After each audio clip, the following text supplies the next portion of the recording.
Anne-Lise Michel est née le 21 septembre 1952 à Liebfling, en Allemagne de l'Ouest, au sein d'une famille très croyante. Son père, Joseph, travaillait dans une scierie, mais avait envisagé d'entrer dans les ordres et 3 de ses tantes étaient religieuses. Quant à sa mère, Anna, était femme au foyer et elle se consacrait essentiellement à l'éducation d'Anne-Lise et de ses 3 sœurs. Quelques années auparavant, en 1948, la mère d'Anne-Lise avait donné naissance à une petite fille illégitime, Martha. Cette naissance passa mal dans la famille qui était très pieuse, et elle fut perçue comme un déshonneur, si bien qu'elle dut porter un voile le jour de son mariage. Malheureusement, Martha était une enfant malade, et elle mourut à l'âge de 8 ans, des suites d'une opération visant à lui enlever une tumeur au rein. Ce décès avait été interprété comme une punition divine. Et si je vous parle de tout ça, mes petits démons, c'est pour que vous compreniez bien à quel point la famille de la jeune Anne-Lise était très portée sur la religion. Et donc, ce n'étaient pas des personnes qui étaient attirées par l'occultisme ou le satanisme. Et Anne-Lise fut élevée donc dans la plus grande des piétés, et le décès de sa sœur a encore accentué leur croyance. L'enfance d'Anne-Lise ne fut pas de tout repos. Elle tomba gravement malade et elle fut soignée à l'hôpital de Mittelberg, qui était un sanatorium destiné aux personnes souffrant de tuberculose. Au cours de son traitement, elle passa ses jours et ses nuits à prier, cherchant à renforcer son rapprochement avec Dieu. Une fois guérie de sa maladie, la petite Anne-Lise rentra chez elle et commença l'école. Une vie normale sembla commencer pour elle. Quand elle commença à avoir des difficultés à marcher, se tenant aux tables et à parler, ses mains semblèrent grandir de manière démesurée. Et Anne-Lise pensa directement à une punition divine. Suite à ces épisodes, la jeune fille semblait triste, dépressive, sans que personne ne sache vraiment pourquoi elle commença également à voir d'étranges apparitions qui la terrifièrent. Je vois des visages de diables sur les murs, et ils ont 7 couronnes et 7 cornes, dit-elle. Ce ne sera que le début du cauchemar pour cette jeune fille, puisque quelque temps après, une force invisible commença à s'en prendre à elle, la faisant léviter et la projetant au sol. Anne-Lise essaya de repousser cette force mystérieuse, mais celle-ci avait toujours l'ascendant. Même quand la jeune fille commençait à prier, la jeune Anne-Lise ne pouvait se préparer aux attaques de cette force mystérieuse. Et elle pouvait tomber à tout moment, se blessant ainsi le visage ou la tête. La mère d'Anne-Lise essayait de l'aider en disposant des oreillers et des couettes autour d'elle. Mais la force invisible était particulièrement maligne, puisqu'elle projetait Anne-Lise sur le plancher. Malgré ses tourments, la foi d'Anne-Lise restait toujours intacte. Pas plus qu'elle n'effaçait l'amour et la compassion qu'elle ressentait pour les autres. Ainsi, en 1960, elle décida de dormir sur un sol de pierre afin d'expier les péchés des toxicomanes qu'elle voyait parfois assoupis sur le carrelage glacé d'une station de train. Et elle continua à le faire pendant 3 années. C'est en 1968, quand Anne-Lise était au lycée et qu'elle avait 16 ans, qu'elle commença à souffrir de sérieuses convulsions. Lors de ces crises, qui étaient particulièrement éprouvantes, la jeune fille perdait sa voix et elle se retrouvait incapable d'appeler à l'aide. L'année suivante, un neurologue de la clinique psychiatrique de Wolfsburg la diagnostiqua épileptique et elle fut internée afin de recevoir le traitement adéquat. Malheureusement, le traitement qui lui fut prescrit resta sans effet sur ses troubles et constata que rien ni personne ne pouvait lui venir en aide. Anne-Lise s'enfonça peu à peu dans la dépression ainsi que dans la foi. Lors de ses prières quotidiennes, elle voyait des visages démoniaques et elle entendait des voix qui l'assuraient de son supplice et de sa damnation éternelle. Anne-Lise tenta d'en parler au médecin sans qu'il ne parvienne à la soulager, et la pensée qu'elle était peut-être possédée commença à s'insinuer dans son esprit. Anne-Lise resta internée pendant 1 an sans que cela n'améliore son état. À la sortie, elle termina ses études secondaires puis intégra l'université de Wolfsburg afin de devenir professeur. Ses camarades la décrivaient alors comme une jeune fille réservée, très pieuse, et sa mère disait d'elle qu'elle aimait la vie et qu'elle était une fille intelligente. En juin 1970, Anne-Lise était toujours victime de violentes convulsions malgré ses différents traitements. La jeune fille voyait toujours des visages diaboliques qui lui apparaissaient plusieurs fois par jour. Et elle entendait également des voix lui promettant de brûler et de pourrir en enfer. La jeune femme, qui craignait les crucifix et les objets religieux, était alors persuadée d'être possédée. Et elle avait la certitude que la médecine ne pouvait plus rien pour elle. Nous sommes en 1973 et l'idée d'exorciser la jeune Anne-Lise est lancée par les parents. Ils prirent contact avec différents prêtres afin de mettre tout cela en place.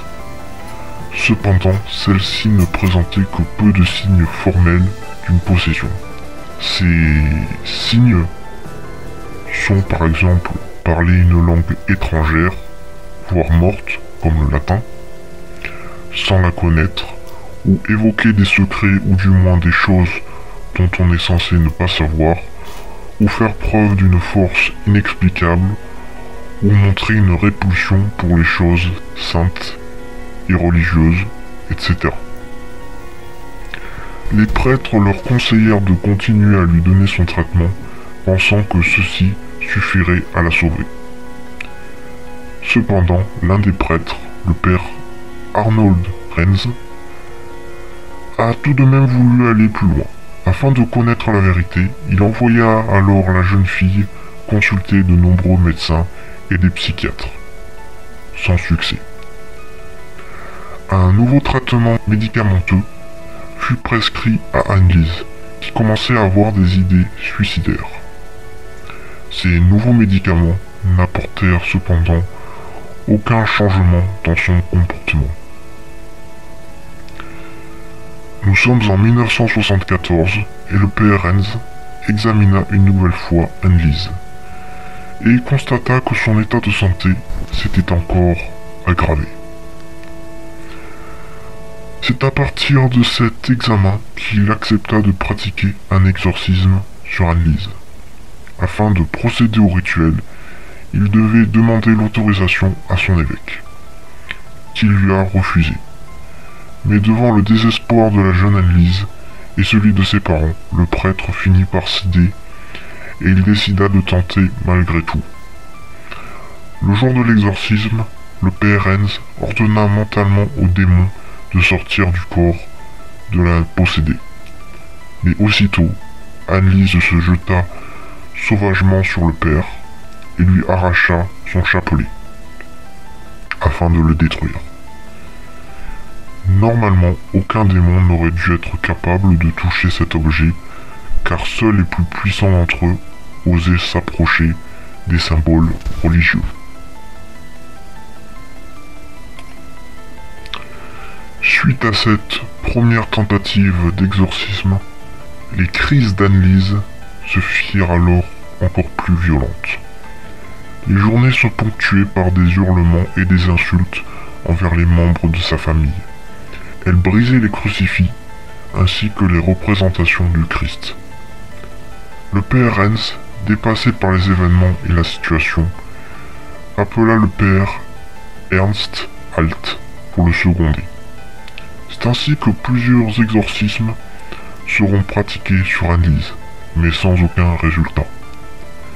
Ils proposèrent alors à d'autres prêtres de se joindre à eux, puis, comme il leur était d'aucune aide, ils leur demandèrent de les laisser. Pour le père Alt, Anne-Lise ne ressemblait en rien à une jeune femme atteinte d'épilepsie. Persuadé que la jeune femme souffrait de possession démoniaque, Il demanda à l'évêque de leur permettre de pratiquer un autre exorcisme, et en septembre de la même année, Monseigneur Joseph Stangle accorda au père Enz la permission d'exorciser Anne-Lise, selon le rituel romain de 1614. Cette autorisation était particulièrement importante car elle renforçait la puissance du rituel. Désespérés par l'état de leur fille, les parents d'Anne-Lise, qui tentaient depuis des années à lui trouver un traitement médical, arrêtèrent leurs recherches, mettant tous leurs espoirs dans les deux prêtres. La première séance officielle d'exorcisme fut effectuée le 24 septembre à Klittenberg, et ce fut le début d'une longue série. Ce jour-là, le père Enz effectua le rituel romain catholique classique. Et bizarrement, les démons qui possédaient Anne-Lise commencèrent à parler. De même, sans y avoir été obligés ou avoir été provoqués. Les prêtres commencèrent à les interroger, leur demandant leur nom. Les esprits maléfiques se présentèrent et empruntant différentes voix. On pouvait y entendre Judas, Néron, Caïn, Adolf Hitler, Valentin Fletchmann, qui était un prêtre franc déshonoré du XVIe siècle, mais aussi rien d'autre que le seigneur et roi des ténèbres et des enfers, Lucifer. Ceux-ci commencèrent également à faire des révélations, et la mère tenta de retranscrire leurs propos à la main. Mais ceci allait si vite que les deux prêtres enregistrèrent les propos ainsi que les séances, afin de témoigner de l'existence et de la puissance des forces du mal. Anne-Lise aurait voulu que les enregistrements soient rendus publics, mais l'Église s'en empara et les classa confidentiels pendant les 30 années qui suivirent. Ce n'est pas moins que 40 heures de séances d'exorcisme qui furent enregistrées, et chacune d'entre elles était terrifiante. On y entend les démons parler entre eux et des horreurs des enfers, des grognements bestiaux se mêlant à des gloussements rauques et des cris obscènes qui venaient couvrir les prières. Voici l'une des vidéos de l'exorcisme d'Anne-Lise. Attention, les vidéos qui vont suivre peuvent heurter votre sensibilité.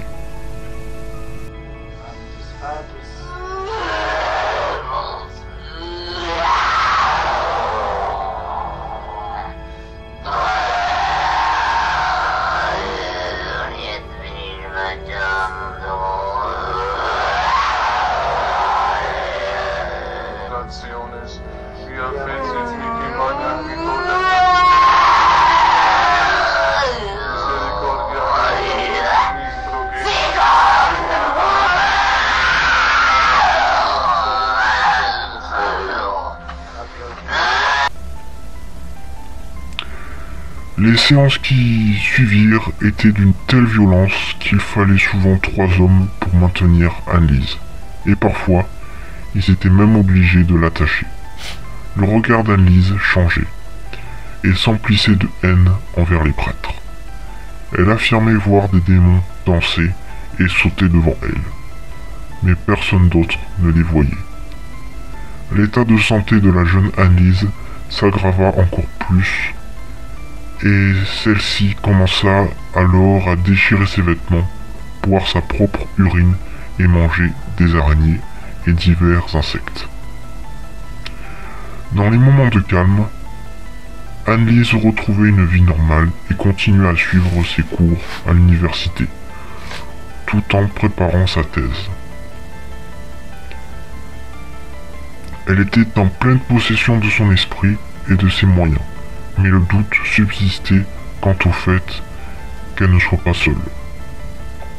Les événements continuèrent cependant à alerter les parents de la jeune fille, comme lors d'un dîner lorsque la chaise sur laquelle elle était assise fut soudainement arraché de sous ses fesses, l'obligeant à sauter sur place.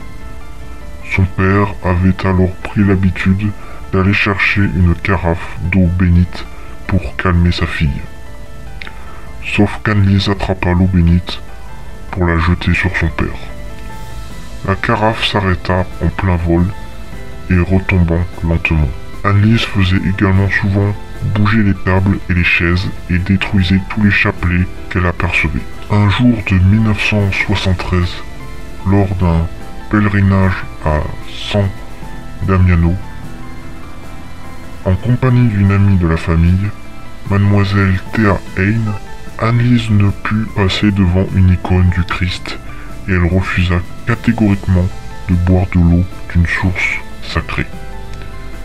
Elle finira même par se tourner vers son amie pour lui dire ceci: « Je suis Annelise et je vais attraper votre cou et le déchirer. » Puis, brusquement, elle la frappa violemment à la tête, obligeant des témoins à intervenir pour l'arrêter.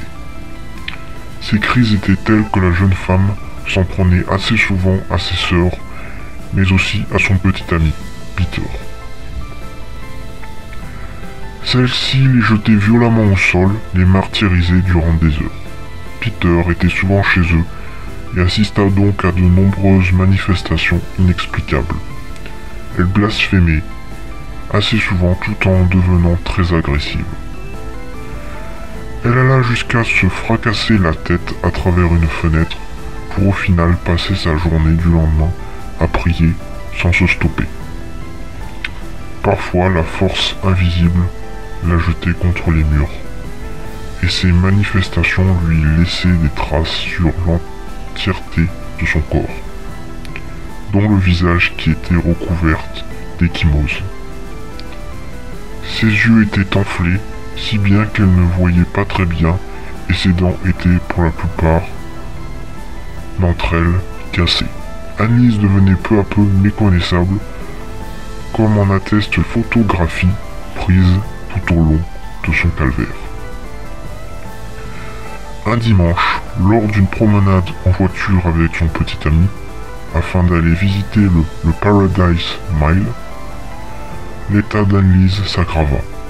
Elle n'arrivait presque plus à parler et elle ne pouvait plus marcher sans être soutenue. Elle crut voir la Vierge Marie qui lui délivra ce message. « Mon cœur souffre tellement que tant d'âmes aillent en enfer, il est nécessaire de faire pénitence pour les prêtres, pour les jeunes et pour tout ton pays. Veux-tu faire pénitence pour ces âmes, de sorte que tous ces gens ne souffrent pas en enfer ?» En plus de ces mots, la Vierge Marie annonça que le départ des démons se ferait au 31 décembre et qu'elle viendrait l'en délivrer. Peter, quant à lui, ne vit pas la Vierge et Annelise se releva et se mit à courir. 67. 67 fut le nombre de séances d'exorcisme qui fut pratiqué sur la jeune Annelise Michel. Au cours des 10 mois qui venaient de s'écouler, son état s'empirait de jour en jour et la jeune femme était de plus en plus épuisée physiquement. Elle arrêta de boire et de manger aux alentours de Pâques. Afin de se libérer de l'influence de Satan, elle parlait de mourir pour expier ses fautes. Des marques de stigmates apparaissaient sur ses pieds, puis sur ses mains, quelques jours plus tard. Le 31 décembre 1973, date à laquelle était prévu le départ des démons, le père Hens et le père Alt ordonnèrent aux esprits de quitter le corps d'Annelise, comme l'exigeait la mère de Dieu. Les démons ne répondirent plus avec autant de vivacité et leurs forces commencèrent à les quitter. Ils grognaient faiblement, lançaient encore quelques phrases, mais le tout de manière très lente, lors du « Je vous salue, Marie », pleine de grâce, le Seigneur est avec vous, et les démons commencèrent à hurler de douleur et de terreur, et d'une horrible voix, ils s'écrièrent « Elle vient, elle arrive ». Les démons quittèrent un à un le corps d'Annelise, bien que quelques-uns restèrent encore un peu, comme s'ils étaient coincés dans le corps de la jeune femme. Puis le silence et Annelise se crut libérée. « Je suis complètement libre maintenant, totalement libre. C'est tellement merveilleux, totalement libre, disait-elle. » Au printemps de l'année 1973, Annelise souffrait d'une pneumonie. Elle était faible, amaigrie, et elle présentait de nombreuses plaies sur le corps, des ecchymoses, des coupures et des éraflures sur le visage. Et un bon nombre de ses dents étaient cassées. La jeune femme était tourmentée en permanence. Il n'y avait plus aucun moment de calme. Elle refusait de manger, mais parfois elle demandait quelque chose et l'avalait aussi vite que possible. Les prêtres, la voyant dans cet état, demandèrent à un médecin de lui donner un médicament pour soulager sa souffrance. Mais l'homme refusa, expliquant qu'il ne savait pas comment une personne possédée pouvait réagir. « Il n'y a pas d'infection contre le diable, disait-il. » C'est le 1er juillet de l'année 1976 que la pauvre Annelise Michel mourut pendant son sommeil. Ses parents firent alors appeler leur médecin de famille qui ne put que constater la mort de la jeune fille. Puis, comme le voulait la loi, ils en informa le bureau du procureur de la République, soulignant qu'il ne pouvait pas affirmer de bonne foi que la jeune femme était morte de cause naturelle. Annelise Michel fut enterrée aux côtés de sa sœur, Martha, dans un coin du cimetière normalement réservé aux enfants illégitimes et aux suicidés. Après enquête, le procureur de la République déclara que la mort d'Annelise Michel aurait pu être évitée même une semaine avant son décès, si un médecin avait été appelé. Les parents d'Annelise, les 2 prêtres, furent accusés d'homicide par négligence, suite au rapport des experts montrant qu'elle souffrait d'épilepsie et de psychose. Durant le procès, demandant à ce que le cas de possession soit reconnu, la défense fit écouter à la cour les cassettes enregistrées pendant les séances d'exorcisme et les prêtres expliquèrent que 10 créatures maléfiques possédaient Annelise, mais qu'elle en avait été libérée peu avant sa mort. Reconnue coupable d'homicide par négligence, les 4 accusés furent condamnés à 6 mois de prison avec sursis, avec une probation de 3 ans, peine qui fut suspendue par la suite. Jamais Anna, la mère d'Annelise, ne regretta son choix. Pour elle, il n'y avait rien d'autre à faire. Elle expliqua en 2007 que l'entité démoniaque se trouvait toujours chez elle et qu'elle se manifestait assez régulièrement. Puis, en 2013, un incendie criminel ravagea la demeure. Et selon vous, négligence de la part de la famille d'Annelise ou réel cas de possession démoniaque? Le doute reste entier.